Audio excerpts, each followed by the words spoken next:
And it's not just these houses of worship that could be welcoming migrants. That's right. Mayor Adams also suggesting today that the city could pay people to house migrants in private residences. Sharon Crowley has more on the mayor's idea and whether he has the power to actually make it policy. Sharon. Yeah, Steve, New Yorkers willing to take in an asylum seeker into their home could be paid by the city for doing just that. It's a hypothetical right now.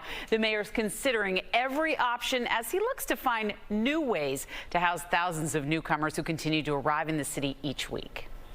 The closer we bring the asylum seekers and the migrants to everyday New Yorkers, the easier it will be for them to transition into society. Mayor Adams saying he's open to paying private homeowners to put up asylum seekers. Right now, it's just an idea that he's floating. It's cheaper and it's a good investment for us to go to a family and assist them instead of placing people in large congregate settings or in these emergency hotels. Each week, thousands of single adults and families arrive here on buses from border states. The mayor says finding housing for everyone has become increasingly difficult. He recruited faith leaders to open up churches, synagogues, and mosques. And now the mayor is considering taking things a step further by asking private homeowners to share their space.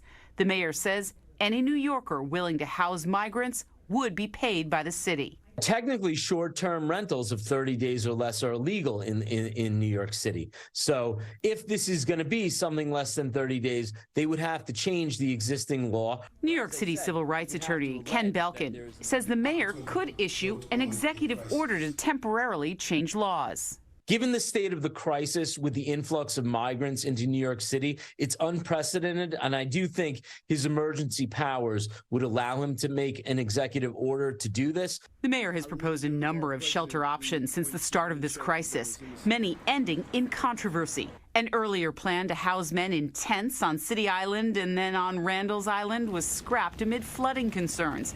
Putting migrants in school gyms also fell flat with parents and students. It means the mayor has been forced to get creative, and he'll have to keep it up as each week new families keep coming. This is not sustainable.